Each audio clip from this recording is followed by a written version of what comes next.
Assalamu alaikum and good afternoon to everyone. Today we will be presenting on memory and storage in digital system, RAM, ROM and beyond.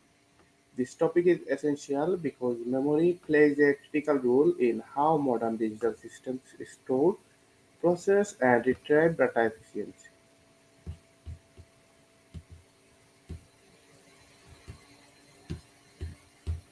Before moving forward, let us introduce our team. I am Shoidur Rahman Shakim and with me are Tarek Ahmed Oyon and Obaidur Rahman from CSE 61E.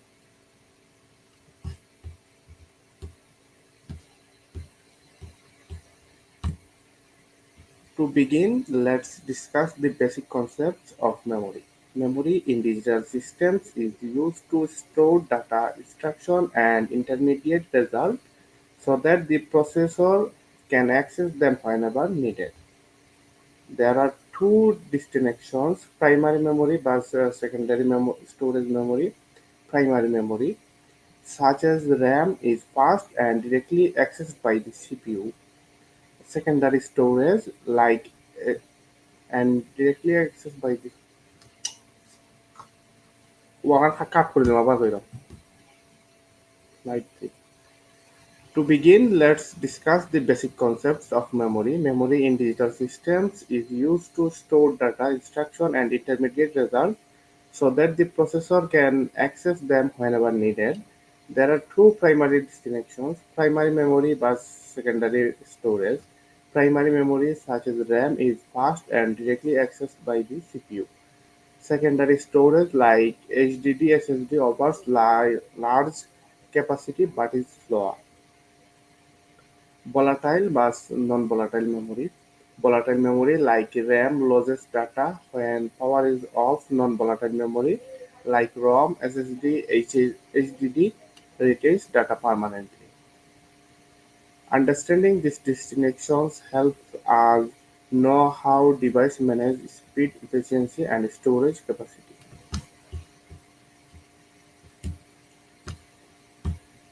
Now let's move the memory hierarchy, which is one of the most important concepts in computer architecture. The hierarchy includes registers, the fastest and smallest memory, cache memory, faster than RAM, used to reduce access time, main memory, RAM, used for active tasks, secondary storage, HDD or SSD, used for long-term storage. This hierarchy exists because different types of memory have different speeds, cost, and capacities. The faster the memory, the more expensive it is, and the smaller its size. To balance performance and cost, computers use a layered structure. This is the memory hierarchy. Now I will welcome and requested to MD Tariq Ahmad Oyon to present his slide. Hello everyone, I'm Tarek. Today I will talk about two types of computer memory, RAM and ROM. So let's talk about RAM, which means random access memory. RAM is temporary memory. This means when the power goes off, all the data in RAM is lost. Computer use RAM to store data for a short time while we are working. There are two types of RAM. Number one is SRAM, which use flip-flops, and number two is DRAM, which use capacitors. So the most important point is RAM is fast. It can read and write data very quickly, so it helps the computer run smoothly. Okay, next slide, please. Now let's compare SRAM and DRAM. So SRAM is faster and works very quickly, but it is also more expensive to make. Because of this, SRAM is used in cache memory where speed is very important. On the other hand, DRAM is slower, but it can store more data in one chip.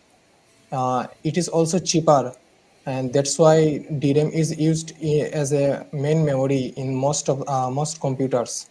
So in short, SRAM is very fast, expensive, and used in cache, and DRAM is slower, cheaper, used as a main memory.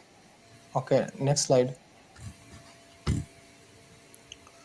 Now let's talk about ROM, which means read-only memory. ROM is non-volatile memory. This means it keeps the data even when the power is off. ROM stores important permanent data like firmware, which helps a computer start and work properly. There are different types of ROM like mask ROM, PROM, EPROM, etc.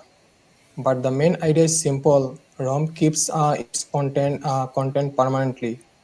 So these are all about RAM and ROM. So now I will invite Mr. Ubaidur to uh, to talk about his slide. Hello everyone, I'm Awaidur Rahman. Now I'm talking about chase memory. Chase memory is a very fast and small memory close to the CPU. Its main job is to help the CPU get data quickly.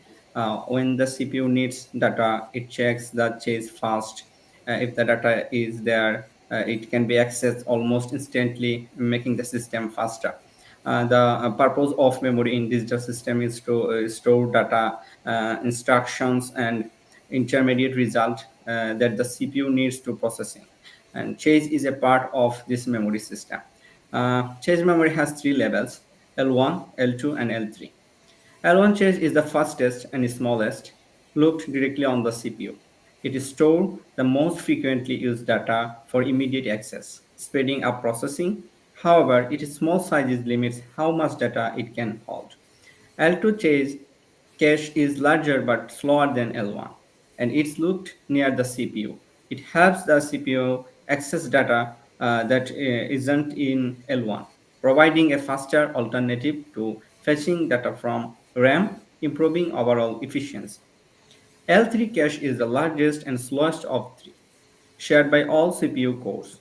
While it is slower than L1 and L2, it still speed up data access compared to RAM, ensuring the CPU doesn't have to wait for data retrieval.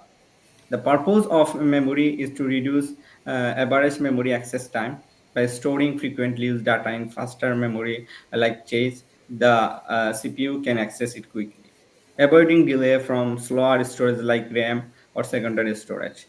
This memory hierarchy ensure efficient data retrieval and improve overall system speed. Please change the slide. Let's talk about secondary storage. This is where we keep most of our data like files and programs.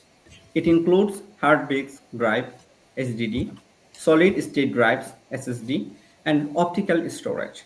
The important thing about secondary storage is that is non-volatile, meaning that the data stay even when the power is off. SSD are becoming more popular because they are faster and more reliable than HDD. SSD use flash memory and have no moving parts, which makes them quieter and more durable, but they are still slower than the RAM and cache. However, they offer high capacity for long-term storage. Let's change the slide. Conclusion. In conclusion, I can say about three things: RAM, ROM, and storage efficiency. RAM play a circular role in handling fast temporary data that the CPU needs instantly while running programs. It ensures that active process have quick access to information, allowing for smooth and efficient operation. On the other hand, ROM stores permanent instructions that are vital for starting up the computer, such as the firmware.